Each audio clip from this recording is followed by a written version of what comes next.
Dusk Pages presents The Memoirs of Sherlock Holmes, The Final Problem by Arthur Conan Doyle. Read by Martin Prichard. Bring literature to life and subscribe for your daily classic. As I deeply feel, an entirely inadequate fashion, I have endeavored to give some account of my strange experiences in his company from the chance which first brought us together at the period of the study in Scarlet, up to the time of his interference in the matter of the naval treaty, an interference which had the unquestionable effect of preventing a serious international complication. It was my intention to have stopped there, and to have said nothing of that event, which has created a void in my life which the lapse of 2 years has done little to fill. My hand has been forced, however, by the recent letters in which Colonel James Moriarty defends the memory of his brother, and I have no choice but to lay the facts before the public exactly as they occurred. I alone know the absolute truth of the matter, and I am satisfied that the time has come when no good purpose is to be served by its suppression. As far as I know, there have been only 3 accounts in the public press, that in the Journal de Genève on May 6, 1891, the Reuters dispatch in the English papers on May 7th, and finally the recent letters to which I have alluded. Of these the first and second were extremely condensed, while the last is, as I shall now show, an absolute perversion of the facts.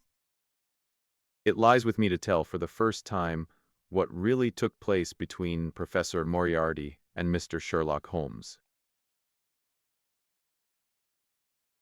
It may be remembered that after my marriage, and my subsequent start in private practice, the very intimate relations which had existed between Holmes and myself became to some extent modified. During the winter of that year, and the early spring of 1891, I saw in the papers that he had been engaged by the French government upon a matter of supreme importance, and I received 2 notes from Holmes, dated from Narbonne and from Nimes, from which I gathered that his stay in France was likely to be a long one. It was with some surprise, therefore, that I saw him walk into my consulting room upon the evening of April 24th. It struck me that he was looking even paler and thinner than usual. "Yes, I have been using myself up rather too freely," he remarked, in answer to my look rather than to my words. "I have been a little pressed of late. Have you any objection to my closing your shutters?" The only light in the room came from the lamp upon the table at which I had been reading. Holmes edged his way round the wall. Flinging the shutters together, he bolted them securely. "You are afraid of something?" I asked. "I am." "Of what?" "Of air guns." "My, Holmes, what do you mean?"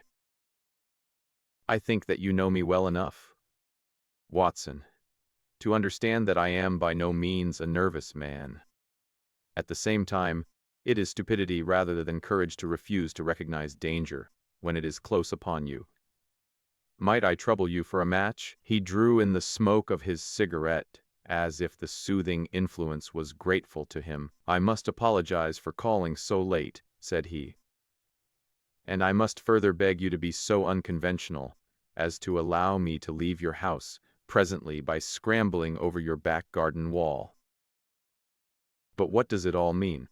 I asked. He held out his hand, and I saw in the light of the lamp that 2 of his knuckles were burst and bleeding. "It's not an airy nothing, you see," said he, smiling. "On the contrary, it is solid enough for a man to break his hand or. Is Mrs. Watson in?" "She is away upon a visit." "Indeed, you are alone." "Quite." "Then it makes it the easier for me to propose that you should come away with me for a week to the Continent." "Where?" "Oh, it's all the same to me." There was something very strange in all this. It was not Holmes's nature to take an aimless holiday, and something about his pale, Worn-Face told me that his nerves were at their highest tension. He saw the question in my eyes, and, putting his fingertips together and his elbows upon his knees, he explained the situation. "You have probably never heard of Professor Moriarty," said he. "Never. There's the genius and the wonder of the thing," he cried. "The man pervades London, and no one has heard of him. That's what puts him on a pinnacle in the records of crime. Between ourselves, the recent cases in which I have been of assistance to the royal family of Scandinavia and to the French Republic have left me in such a position that I could continue to live in the quiet fashion which is most congenial to me, and to concentrate my attention upon my chemical researches. But I could not rest. Watson, I could not sit quiet in my chair. If I thought that such a man as Professor Moriarty were walking the streets of London unchallenged, what has he done then? His career has been an extraordinary one. He is a man of good birth and excellent education, endowed by nature with a phenomenal mathematical faculty. At the age of 21, he wrote a treatise upon the binomial theorem, which has had a European vogue. On the strength of it, he won the mathematical chair at one of our smaller universities, and had, to all appearances, a most brilliant career before him. But the man had hereditary tendencies of the most diabolical kind. A criminal strain ran in his blood, which, instead of being modified, was increased and rendered infinitely more dangerous by his extraordinary mental powers. Dark rumors gathered round him in the university town, and eventually he was compelled to resign his chair and to come down to London, where he set up as an army coach. So much is known to the world, but what I am telling you now is what I have myself discovered. As you are aware, Watson, there is no one who knows the higher criminal world of London so well as I do. For years past, I have continually been conscious of some power behind the malefactor, some deep organizing power which forever stands in the way of the law and throws its shield over the wrongdoer, again and again in cases of the most varying sorts. Forgery cases, robberies, murders. I have felt the presence of this force, and I have deduced its action in many of those undiscovered crimes in which I have not been personally consulted. For years I have endeavored to break through the veil which shrouded it, and at last the time came when elsped my thread and followed it, until it led me, after 1,000 cunning windings, to ex-Professor Moriarty, of mathematical celebrity. He is the Napoleon of crime, Watson. He is the organizer of half that is evil and of nearly all that is undetected in this great city. He is a genius, a philosopher, an abstract thinker. He has a brain of the first order. He sits motionless, like a spider in the center of its web. But that web has 1,000 radiations, and he knows well every quiver of each of them. He does little himself. He only plans. But his agents are numerous and splendidly organized. Is there a crime to be done, a paper to be abstracted, we will say, a house to be rifled, a man to be removed, the word is passed to the professor, the matter is organized and carried out. The agent may be caught. In that case, money is found for his bail or his detents. But the central power which uses the agent is never caught, never so much as suspected. This was the organization which I deduced, Watson, and which I devoted my whole energy to exposing and breaking up. But the professor was fenced round with safeguards so cunningly devised that, do what I would, it seemed impossible to get evidence which would convict in a court of law. You know my powers, my dear Watson, and yet at the end of 3 months I was forced to confess that I had an antagonist who was my intellectual equal. My horror at his crimes was lost in my admiration at his skill. But at last he made a trip. Only a little trip, but it was more than he could afford when I was so close upon him. I had my chance. Starting from that point, I have woven my net round him until now it is all ready to close. In 3 days, that is to say, on Monday next, matters will be ripe. With all the principal members of his gang will be in the hands of the police. Then will come the greatest criminal trial of the century, the clearing up of over 40 mysteries, and the rope for all of them.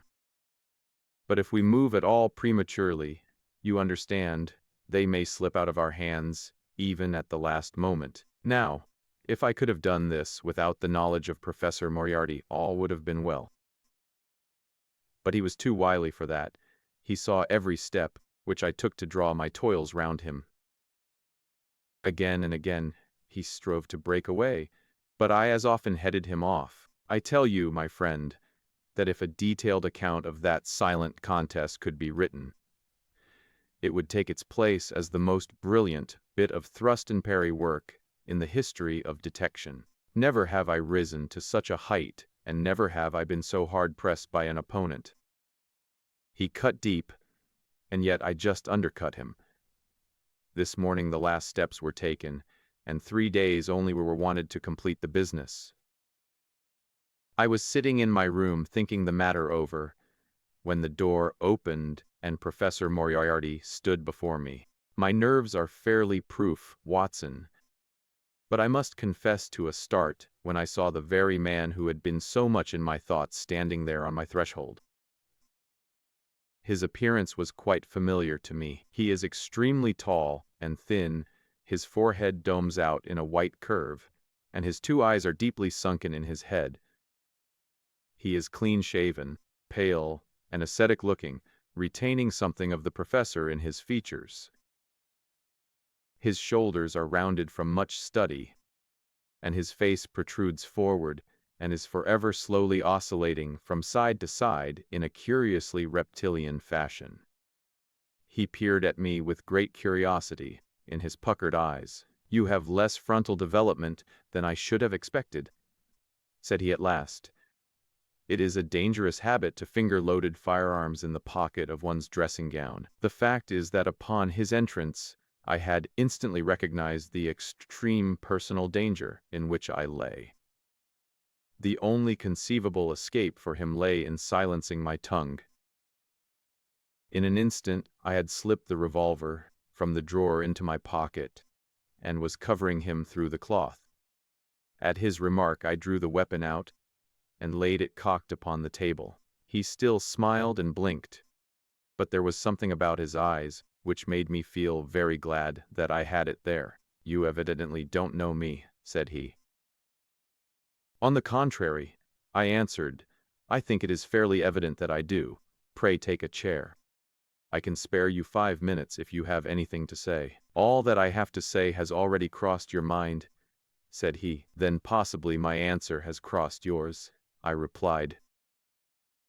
"You stand fast." "Absolutely." He clapped his hand into his pocket, and I raised the pistol from the table. But he merely drew out a memorandum book in which he had scribbled some dates. "On the 23rd you incommoded me.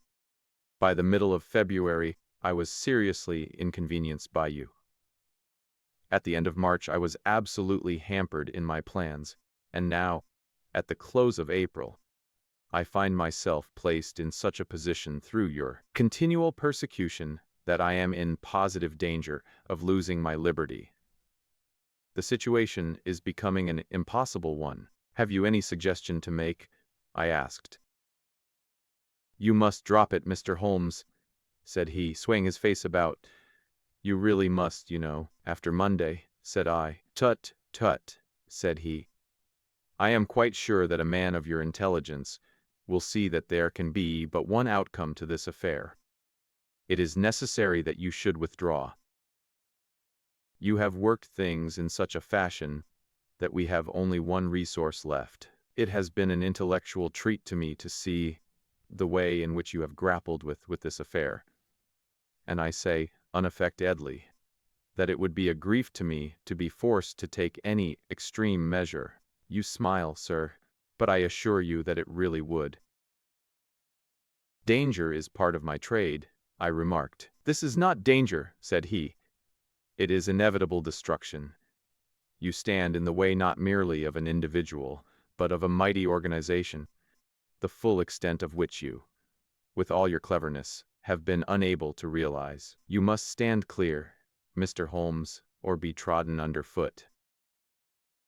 I am afraid, said I, rising, that in the pleasure of this conversation I am neglecting business of importance which awaits me elsewhere. He rose also, and looked at me in silence, shaking his head sadly. Well, well, said he at last, it seems a pity, but I have done what I could. I know every move of your game. You can do nothing before Monday. It has been a duel between you and me, Mr. Holmes. You hope to place me in the dock. I tell you that I will never stand in the dock. You hope to beat me. I tell you that you will never beat me. If you are clever enough to bring destruction upon me, rest assured that I shall do as much to you. You have paid me several compliments, Mr. Moriarty, said I.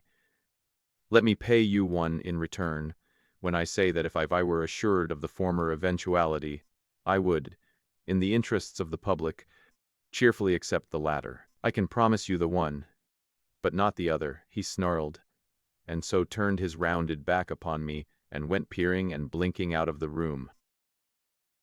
That was my singular interview with Professor Moriarty. I confess that it left an unpleasant effect upon my mind. His soft, precise fashion of speech leaves a conviction of sincerity which a mere bully could not produce. Of course, you will say, why not take police precautions against him? The reason is that I am well convinced that it is from his agents the blow would fall. I have the best of proofs that it would be so. You have already been assaulted? My dear Watson, Professor Moriarty is not a man who lets the grass grow under his feet. I went out about midday to transact some business in Oxford Street. As I passed the corner which leads from Bentinck Street on to the Welbeck Street, crossing, a two-horse van furiously driven whizzed round and was on me like a flash. I sprang for the footpath and saved myself by the fraction of a second. The van dashed round by Marylebone Lane and was gone in an instant. I kept to the pavement after that, Watson, but as I walked down Vere Street a brick came down from the roof of one of the houses and was shattered to fragments at my feet. I called the police and had the place examined. There were slates and bricks piled up on the roof preparatory to some repairs, and they would have me believe that the wind had toppled over one of these. I knocked him down, and the police have him in custody. But I can tell you with the most absolute confidence that no possible connection will ever be traced between the gentleman upon whose front teeth I have barked my knuckles and the retiring mathematical coach, who is, I dare say, working out problems upon a blackboard 10 miles away. You will not wonder, Watson, that my first act on entering your rooms was to close your shutters, and that I have been compelled to ask your permission to leave the house by some less conspicuous exit than the front door. I had often admired my friend's courage, but never more than now, as he sat quietly checking off a series of incidents which must have combined to make up a day of horror. You will spend the night here? I said. No, my friend, you might find me a dangerous guest.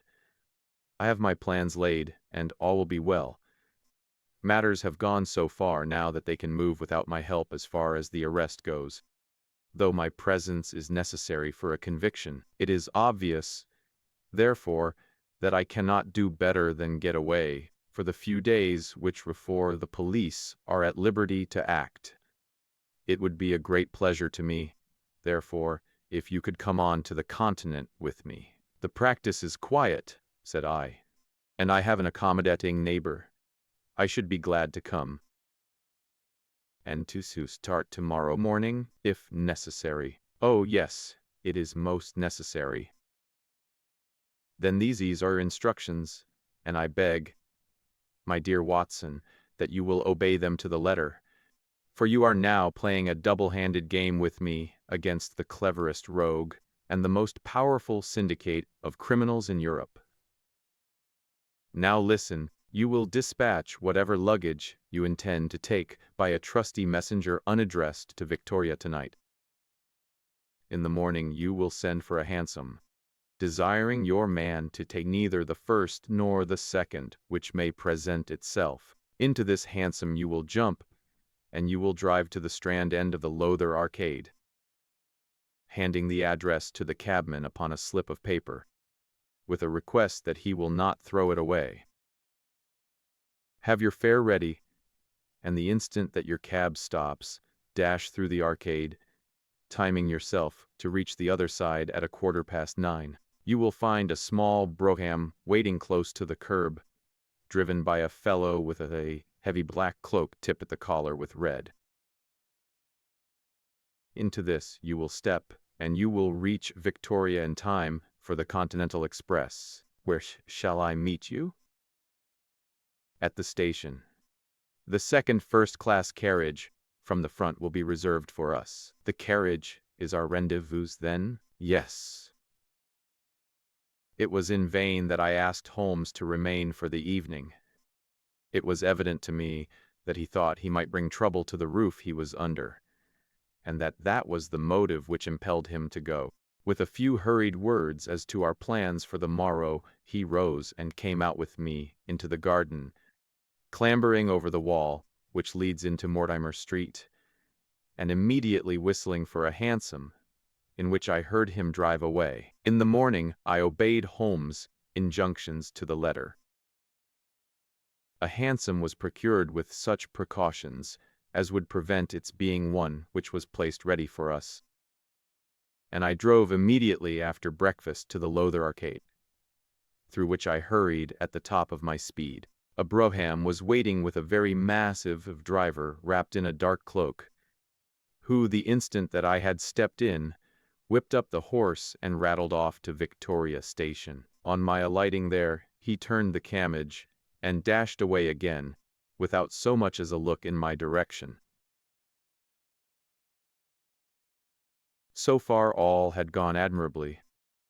My luggage was waiting for me, and I had no difficulty in finding the carriage which Holmes had indicated, the less so as it was the only one in the train which was marked engaged. My only source of anxiety now was the non-appearance of Holmes.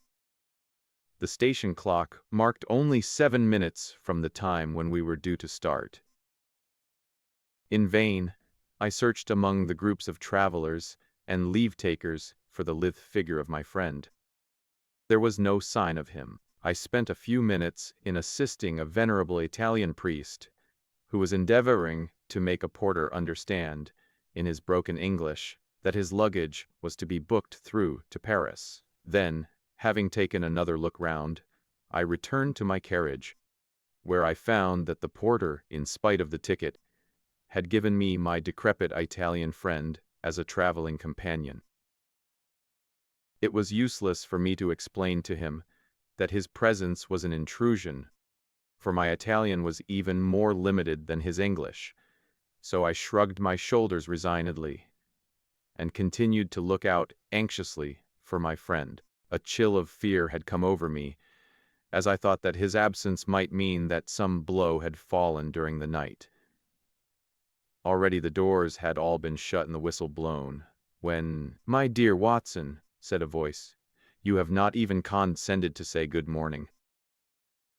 I turned in uncontrollable astonishment. The aged ecclesiastic had turned his face towards me. For an instant the wrinkles were smoothed away, the nose drew away from the chin, the lower lip ceased to protrude and the mouth to mumble, the dull eyes regained their fire, the drooping figure expanded. The next the whole frame collapsed again, and Holmes had gone as quickly as he had come. "Good heavens!" I cried. "How you startled me!" "Every precaution is still necessary," he whispered. I have reason to think that they are hot upon our trail. Ah, there is Moriarty himself." The train had already begun to move as Holmes spoke.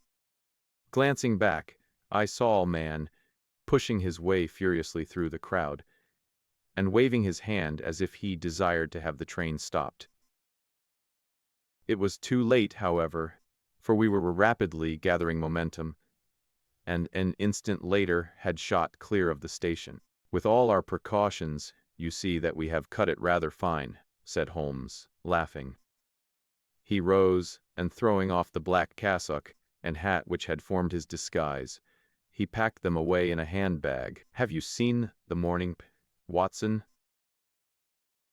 "No, you haven't seen about Baker Street, then?"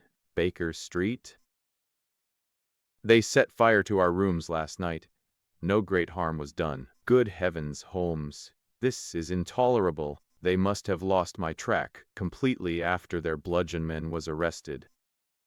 Otherwise, they could not have imagined that I had returned to my rooms. They have evidently taken the precaution of watching you, however, and that is what has brought Moriarty to Victoria. You could not have made any slip in coming?" "Aye, exactly what you advised." "Your brougham?" "Yes, was waiting." "Did you recognize your coachman?" "No." "It was my brother Mycroft. It is an advantage to get about in such a case without taking a mercenary into your confidence. But we must plan what we are to do about Moriarty now. As this is an express, and as the boat runs in connection with it, I should think we have shaken him off very effectively. My dear Watson, you evidently did not realize my meaning when I said that this man may be taken as being quite on the same intellectual plane as myself.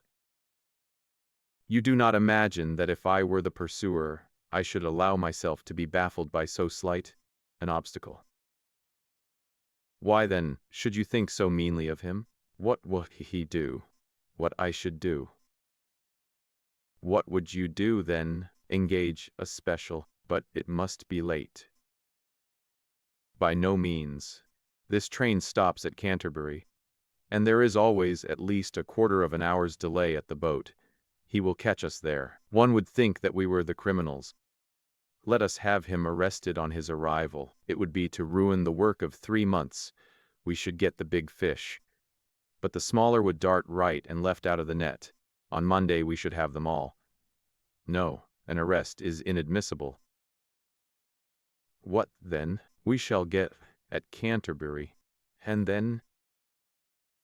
"Well, then we must make a cross-country journey to Newhaven, and so over Dieppe. Moriarty will again do what I should do. He will get on to Paris, mark down our luggage, and wait for 2 days at the depot. In the meantime we shall treat ourselves to a couple of carpet-bag, encourage the manufactures of the countries through which we travel, and make our way at our leisure into Switzerland, via Luxembourg and Basel. At Canterbury, therefore, we alighted, only to find that we should have to halt an hour before we get a train to Newhaven. I was still looking rather ruefully after the rapidly disappearing luggage van, which contained my wardrobe, when Holmes pulled my sleeve and pointed up the line. "Already, you see," said he. Far away, from among the Kentish woods, there rose a thin spray of smoke. A minute later a carriage and engine could be seen flying along the open curve which leads to the station.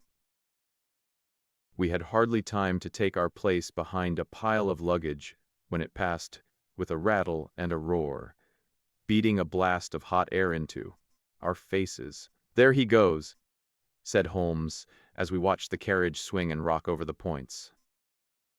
"There are limits, you see, to our friend's intelligence.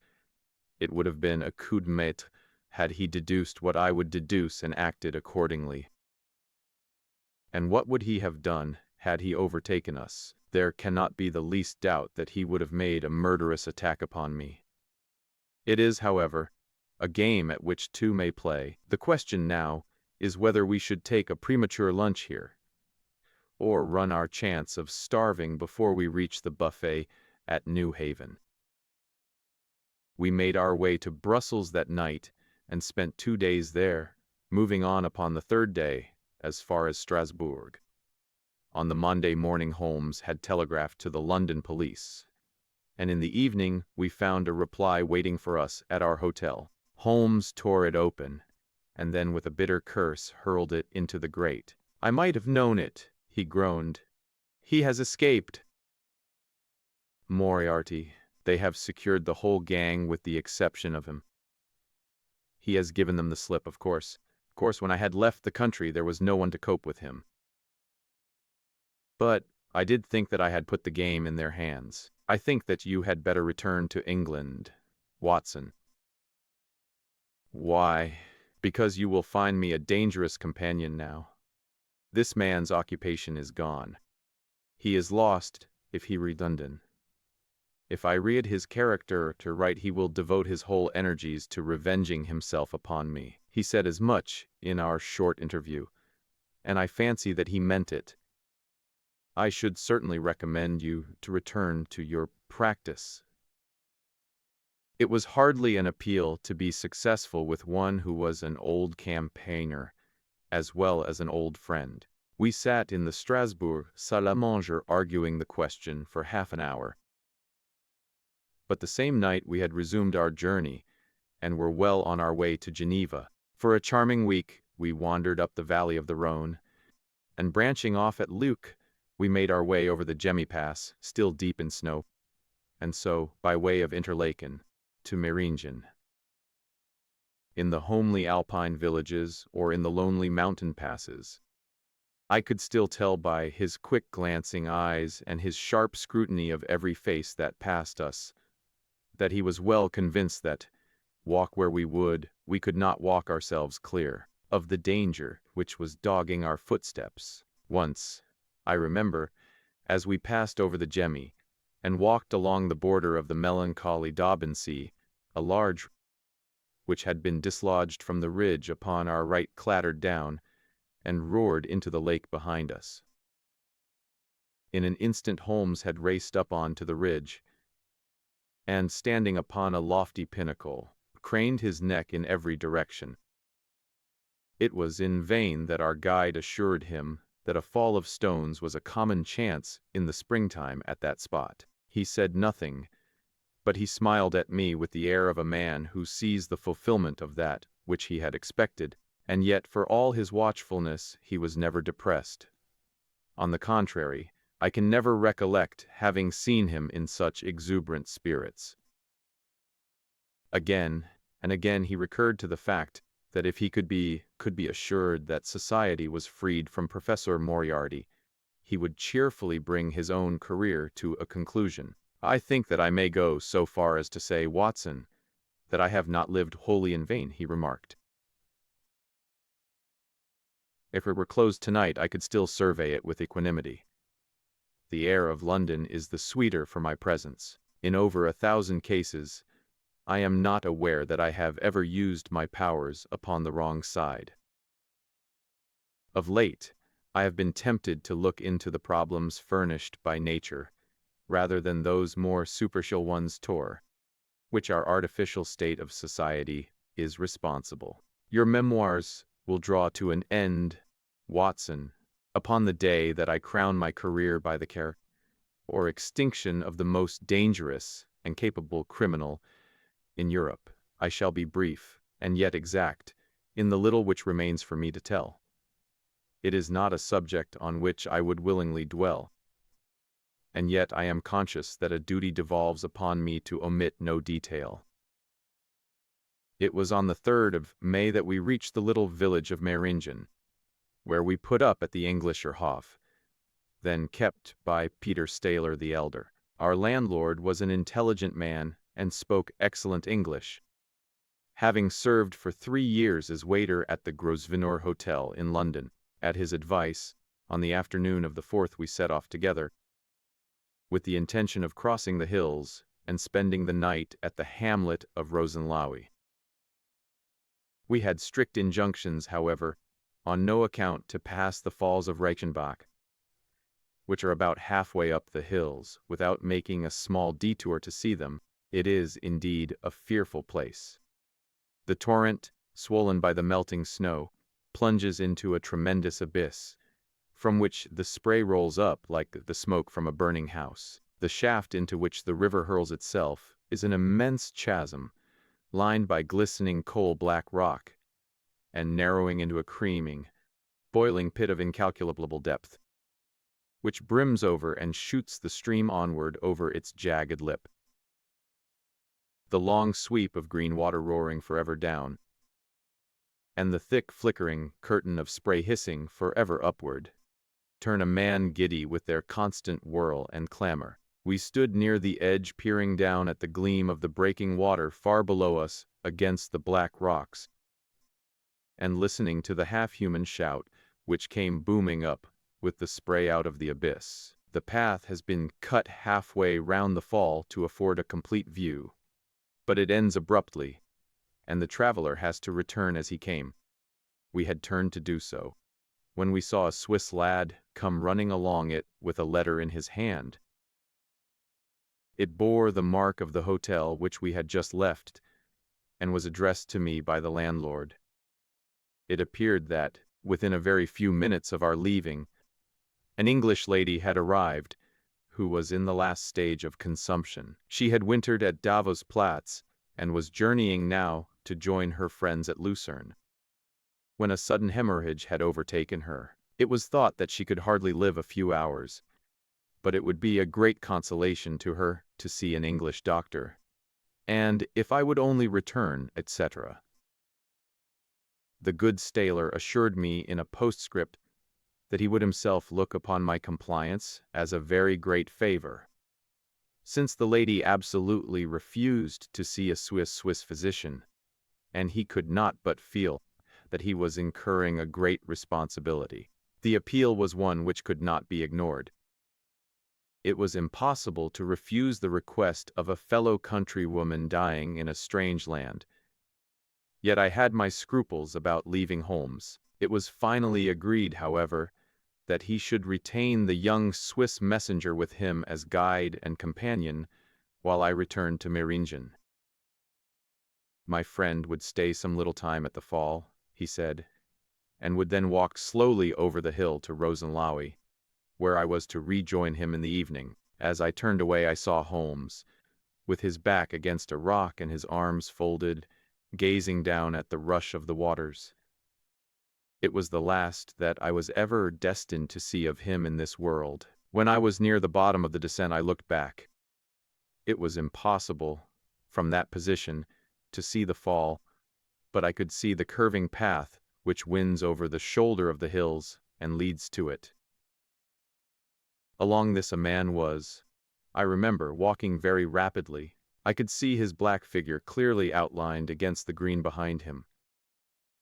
I noted him, and the energy with which he walked, but he passed from my mind again as I hurried on upon my errand. It may have been a little over an hour before I reached Meiringen. Old Staler was standing at the porch of his hotel. "Well," said I as I came hurrying up, "I trust that she is no worse?" A look of surprise passed over his face, and at the first quiver of his eyebrows my heart turned to lead in my breast. "You did not write this?" I said, pulling the letter from my pocket. "There is no sick Englishwoman in the hotel?" "Certainly not," he cried. "But it has the hotel mark upon it. Ha, it must have been written by that tall Englishman who came in after you had gone," he said, but I waited for none of the landlord's explanation. In a tingle of fear I was already running down the village street and making for the path which I had so lately descended.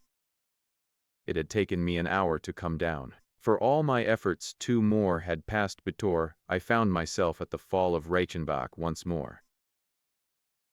There was Holmes' alpine-stock still leaning against the rock by which I had left him.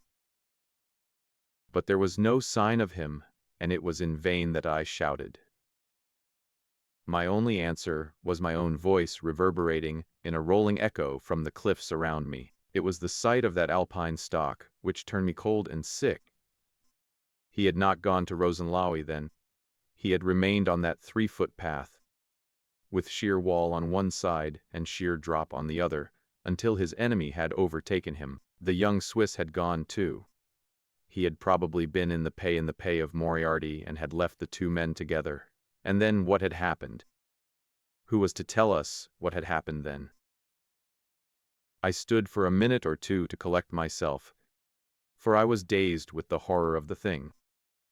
Then I began to think of Holmes' own methods and to try to practice them in reading this tragedy. It was, alas, only too easy to do. During our conversation we had not gone the end of the path, and the alpine stock marked the place where we had stood. The blackish soil is kept forever soft by the incessant drift of spray, and a bird would leave its tread upon it. 2 lines of footmarks were clearly marked along the farther end of the path, both leading away from me. There were none returning. A few yards from the end the soil was all ploughed up into a patch of mud, and the brambles and ferns which fringed the chasm were torn and bedraggled. I lay upon my face and peered over with the spray spouting up all around me. It had darkened since I left, and now I could only see here and there the glistening of moisture upon the black walls, and far away down at the end of the shaft the gleam of the broken water. I shouted, but only that same half-human cry of the fall was borne back to my ears. But it was destined that I should, after all, have a last word of greeting from my friend and comrade. I have said that his alpine stock had been left leaning against a rock which jutted onto the path. From the top of this boulder the gleam of something bright caught my eye, and raising my hand I found that it came from the silver cigarette case, which he used to carry. As I took it up, a small square of paper upon which it had lain fluttered down onto the ground. Unfolding it, I found that it consisted of 3 pages torn from his notebook and addressed to me. It was characteristic of the man that the direction was as precise, and the writing as firm and clear, as though it had been written in his study. "My dear Watson," it said, "I write these few lines through the courtesy of Mr. Moriarty, who awaits my convenience for the final discussion of those questions which lie between us. He has been giving me a sketch of the methods by which he avoided the English police and kept himself informed of our movements. They certainly confirm the very high opinion which I had formed of his abilities. I am pleased to think that I shall be able to free society from any further effects of his presence, though I fear that it is at a cost which will give pain to my friends, and especially, my dear Watson, to you. I have already explained to you, however, that my career had in any case reached its crisis, and that no possible conclusion to it could be more congenial to me than this.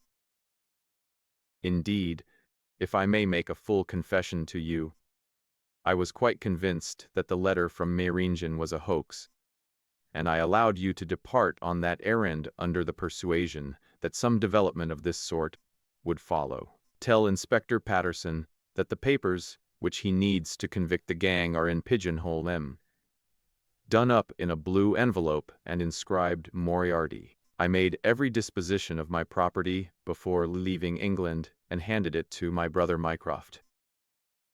Pray give my greetings to Mrs. Watson, and believe me to be, my dear fellow, very sincerely yours, Sherlock Holmes. A few words may suffice to tell the little that remains. Any attempt at recovering the bodies was absolutely hopeless, and there, deep down in that dreadful cauldron of swirling water and seething foam, will lie for all time the most dangerous criminal and the foremost champion of the law of their generation.